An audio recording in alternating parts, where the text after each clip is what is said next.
요즘에 TV에 나오는 광고를 보다가 눈이 많이 가는 광고가 하나 있었습니다. 땡땡 저축은행 광고인데요. 참 광고가 특이하다, 참 감동적이다 그런 생각을 했는데 아니나 다를까 몇 달 전에 세계 3대 광고제라고 하는 뉴욕 페스티벌에서 본상을 수상했더라고요. 무슨 광고냐면 그 저축은행에서 작년부터 런 포 드림이라고 하는 꿈을 향해 달려가는 특별히 시각 장애인들을 돕는 프로젝트를 하나 하고 있습니다.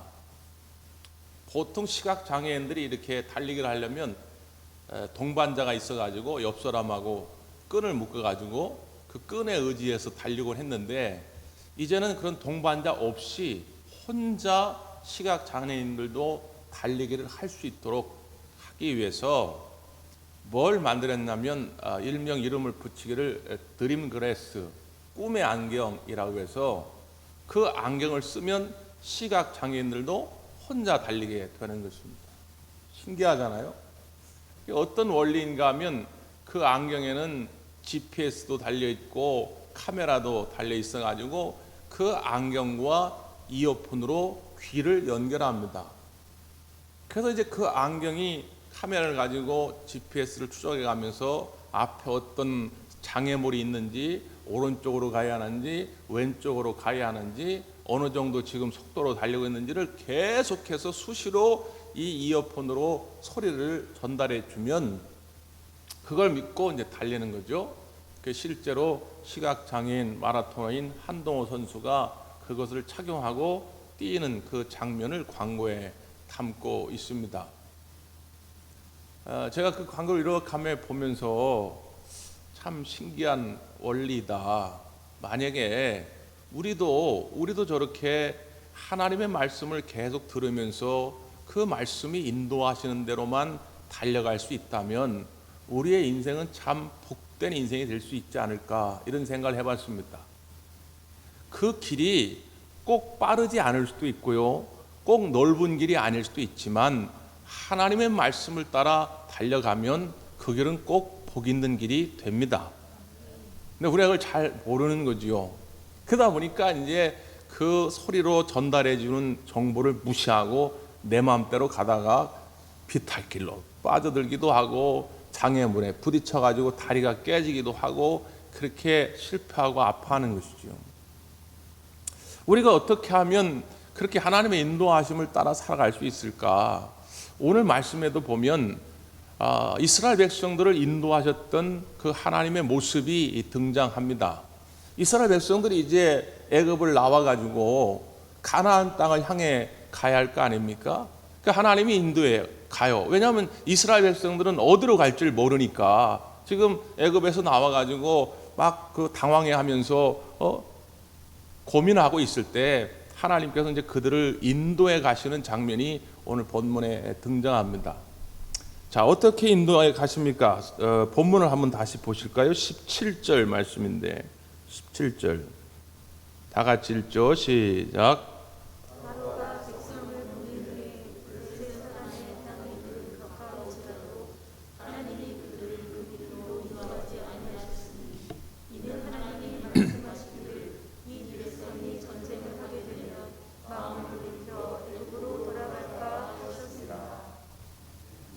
여기 보니까 하나님이 이스라엘 백성들을 블레셋 사람의 땅의 길로 인도합니다. 블레셋 사람의 육로죠. 애굽 땅은 이 나일강을 중심으로 해가지고 사람들이 모여 삽니다. 나일강이 남북으로 길게 이렇게 뻗어져 있는데 그 나일강 최북단의 고센이라고 하는 지역에 마지막에 이스라엘 백성들이 모이게 되죠. 그때 모였던 인구가 대략 잡아 한 200만 명 정도 됩니다. 그럼 이제 이 애굽의 북부 지역에서 가나안 땅 쪽으로 향해 이렇게 가려면 제일 빠른 길이 어떤 길이냐면 지중해 해안을 따라 가는 길입니다. 당시에 그 고대 근동 지역의 패권은 애굽과 그리고 저 위에 있던 바벨론이라고 하는 나라가 잡고 있습니다. 그러니까 이 애굽에서 저 바벨론 지역으로 향하여지는 이 해안길, 소위 말하면 블레셋 사람의 땅의 길은 대로입니다. 그러면 길이 열려지면 제일 먼저 만들어지는 게 뭡니까? 우리도 부산에서 서울까지 경부고속도로 뚫은 다음에 했던 것 중에 제일 먼저 중간에 휴게소를 만들어야 돼요. 그러니까 이 블레셋 사람의 땅의 길은 중간중간 휴게소도 있습니다. 물을 마실 수도 있고요, 더우면 쉴 수도 있고 피곤하면 잘 수도 있는. 또 당시에는 이 도적대가 많았거든요. 도적대. 그러다 보니까 이 중요한 블레셋 사람의 육로는 군사들이 지키고 있습니다. 도적대들이 함부로 하지 못하도록. 그러니까 일로 가면 빨리 갈 수도 있고 편하게 갈 수도 있고 안전하게 갈 수도 있는 그런 길입니다. 근데 하나님은 그 길로 인도하지 않으셨다는 거예요. 자, 그러면 이 북쪽 지중해 해안을 따라가지고 가는 이 블레셋 사람의 길 말고는 뭐가 있냐? 이 남쪽으로 내려오는 길입니다. 남쪽으로는 광야길입니다. 먼 길입니다. 피곤한 길입니다. 쉼터도 없어요. 지키는 군사도 없습니다. 불안전한 길입니다. 더군다나 우리가 잘 아는 것처럼 그 남쪽에는 홍해가 가로막고 있었습니다.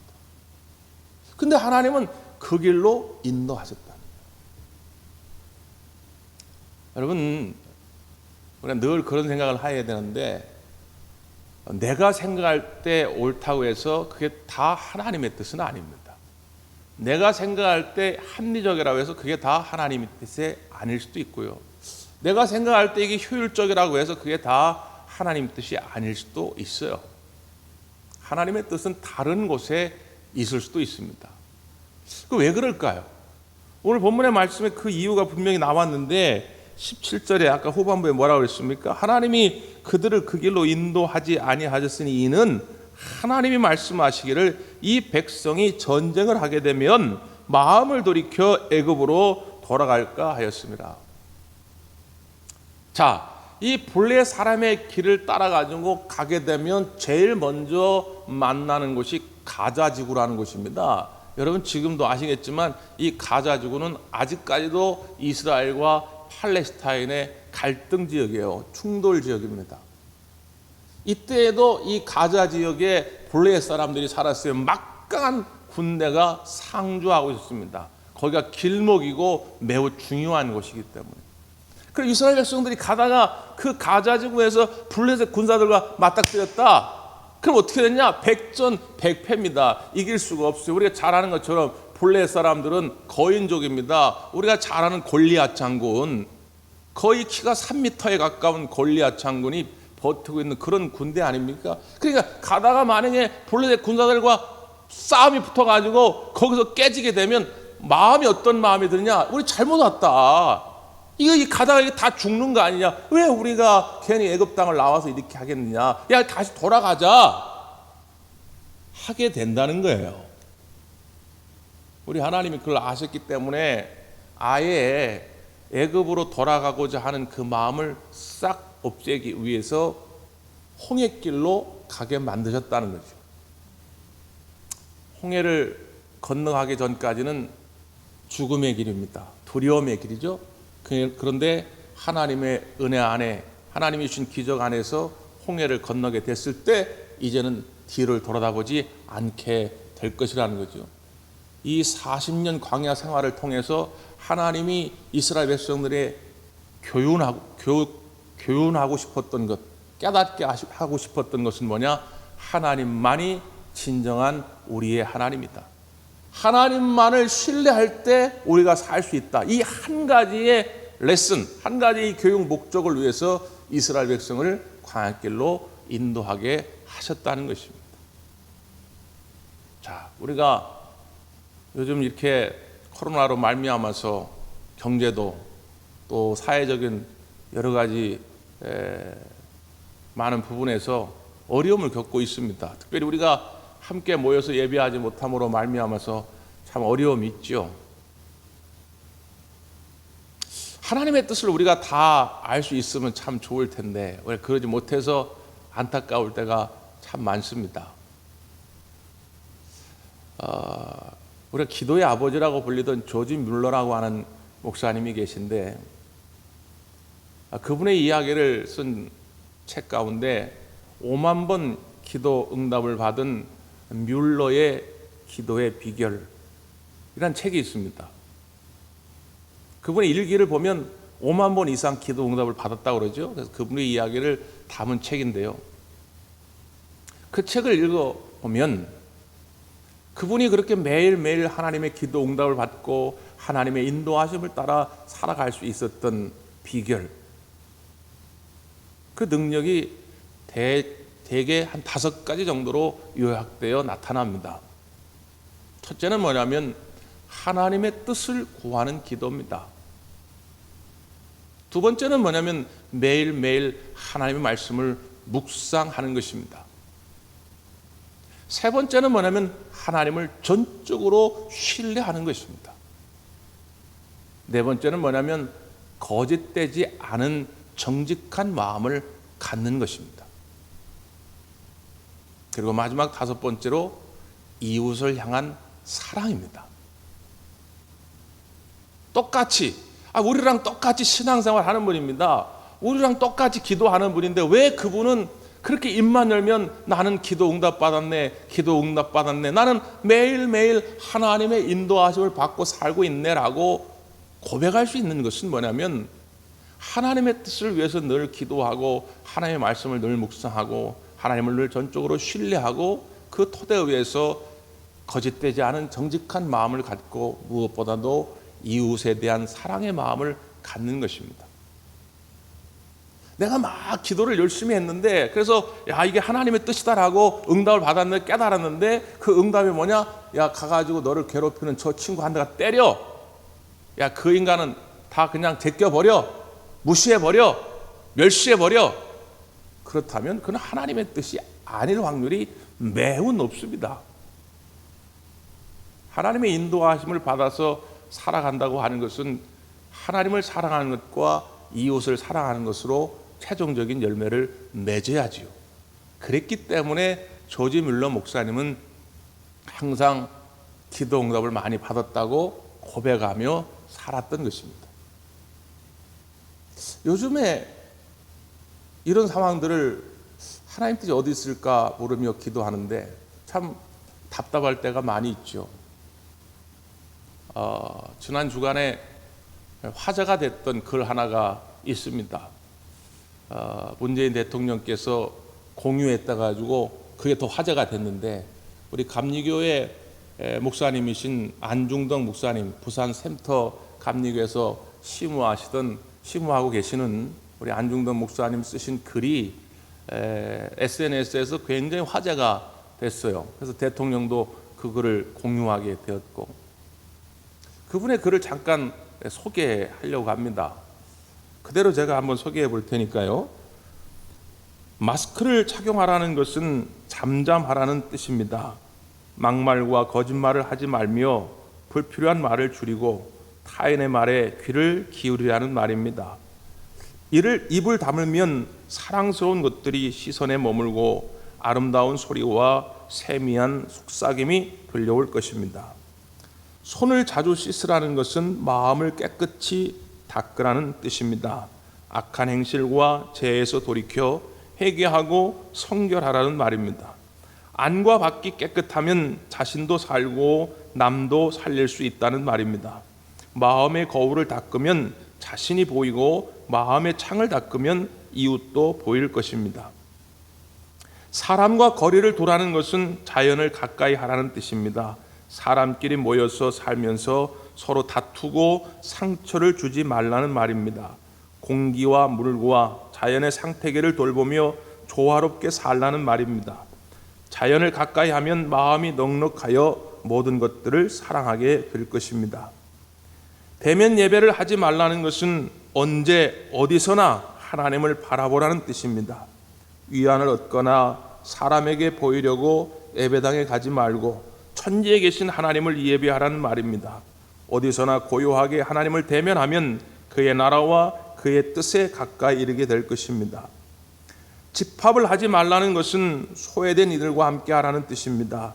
모여서 선동하거나 심자랑하지 말고 사람이 그리운 이들의 벗이 되라는 말입니다.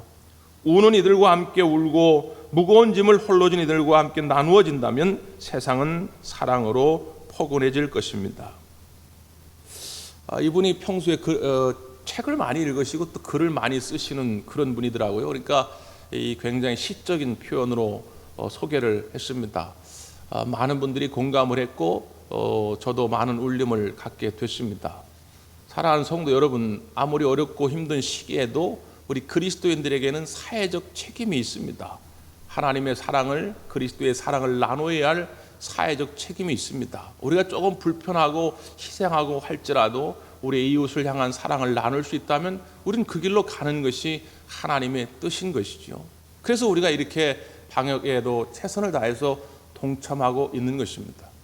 중요한 것은 뭐냐면 우리가 믿음으로 산다고 하는 것은 믿음의 안경을 쓰고 모든 것을 해석해내는 것입니다. 아까 설명드렸던 시각장애인 마라토너 한동호 선수가 앞을 볼 수가 없지만 그 꿈의 글라스, 드림 글라스를 끼게 되는 순간 오늘 그가 그 안경을 통해서 모든 것을 바라보게 되듯이 오늘 우리에게는 믿음의 안경이라고 하는 것이 있는 것입니다. 지금 내 앞에 있는 것이 도저히 해석도 안 되고 이거 어찌할 바를 모르는 당황스러운 상황인다 할지라도 믿음의 눈을 탁 끼게 되면 그 모든 것을 헤쳐나갈 수 있는 힘과 능력이 우리 가운데 임하게 될 줄 믿습니다. 오늘 그것을 본문이 보여준 거예요. 본문이 참 재밌는 것은 중간에 꼭 안 들어가도 될 것 같은데 들어간 구절이 하나 있습니다. 그게 19절 말씀인데요. 19절을 한번 다시 읽어보죠. 19절 시작.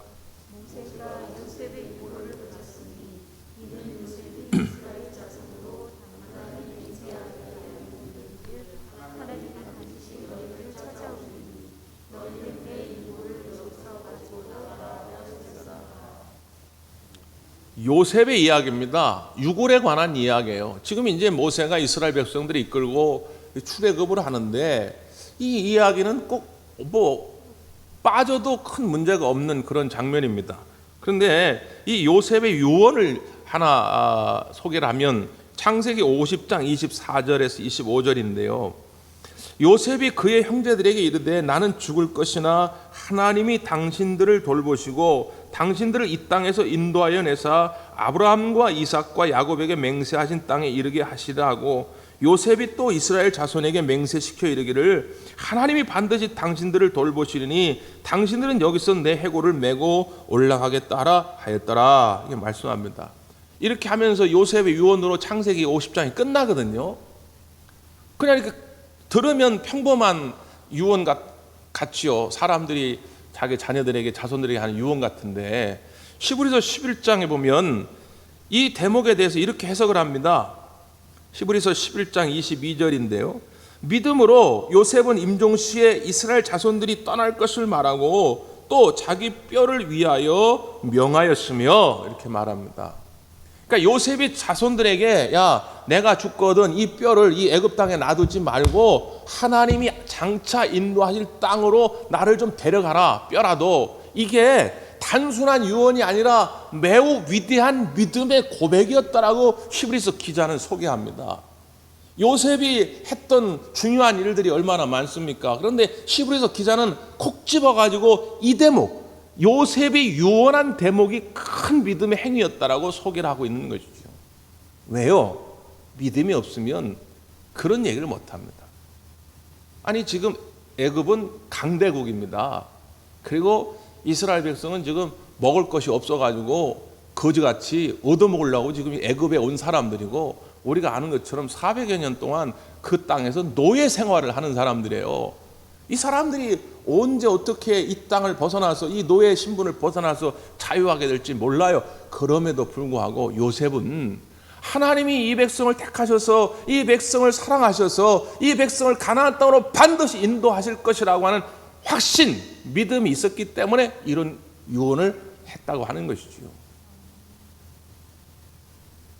어려운 상황은 누구나 만날 수 있습니다. 예수님을 믿든 예수님을 안 믿든, 기도를 열심히 하든 열심히 하지 않든 어려운 상황은 누구나 만날 수 있습니다. 그러나 믿음의 사람과 그렇지 않은 사람의 차이점은 뭐냐? 이 고백에 달려 있다는 거죠. 지금은 이렇지만 믿음의 안경을 쓰고 보니까 하나님께서 멀리 약속하신 그 땅에 보여지는 것입니다. 하나님 반드시 이 모든 어려움 속에서 이 민족을, 이 백성을 구원해 내실 거라고 하는 확신이 보여지는 것이죠. 그러면 그때부터 언어가 달라집니다. 믿음의 눈으로 그 하나님의 약속의 땅이 보이지 않을 때는 답답하고 속상하고 짜증나고 내가 조금만 손해보면 견딜 수가 없고 막 그렇지만, 믿음의 눈으로 그 하나님의 사랑의 땅, 약속의 땅을 보게 되면 대범해집니다. 용감해집니다. 그러니까 없는 것 가운데서도 나누게 되고 내 이웃을 바라볼 수 있는 눈이 생기게 되는 것이죠. 간절히 바라기는 오늘 여러분의 눈이 열려지고 믿음의 안경이 보여지기를 간절히 바랍니다. 이스라엘 백성들이 하나님의 말씀을 통해서 그 하나님의 임재, 하나님의 동행을 확신할 수 있으면 좋은데 그렇지 못했죠. 그래서 하나님이 눈으로 볼 수 있도록 임하셨습니다. 자, 어떤 장면입니까? 마지막 21절, 22절입니다. 시작.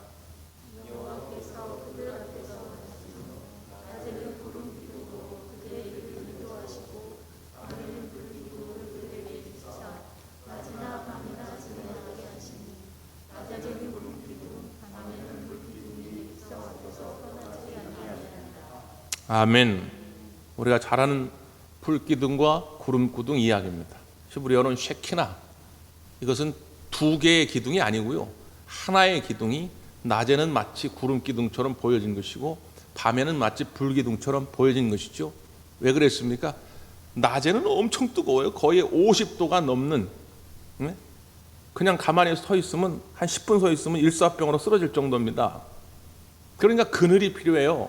그러니까 낮에는 구름기둥으로 그 한 200만 명이 되는 이스라엘 백성들에게 충분한 쉼터, 그늘 역할을 해주시고, 밤에는요 또 엄청 추워요. 밤에는 갑자기 영하로 막 떨어지고 그럽니다. 그러니까 밤에는 불기둥이 되어서 따뜻하게 지켜주시고 또 빛이 되어서 그들의 갈 길을 인도하시고, 이 구름기둥, 불기둥이 되어서 이스라엘 백성을 인도해 가는 것입니다. 그런데 이 불기둥과 구름기둥의 가장 큰 이유는 뭐냐? 그 22절에 말씀하셨듯이 백성 앞에서 떠나지 아니하니라. 이걸 보여주는 거예요. 그러니까 믿음의 안경을 딱 쓰고 그 함께 하신 하나님 보이면 좋은데, 우리나 이스라엘 사람들이나 믿음이 연약해가지고 늘 불안한 거예요. 아우, 저는 정말 하나님이 계신가? 하나님이 함께 하시는가? 불안해요.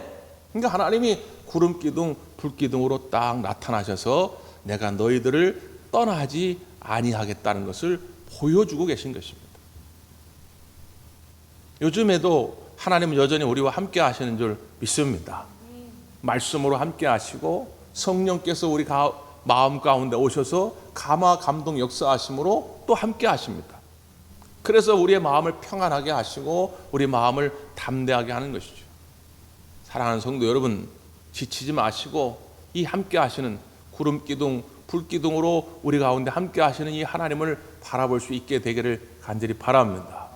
기도하겠습니다.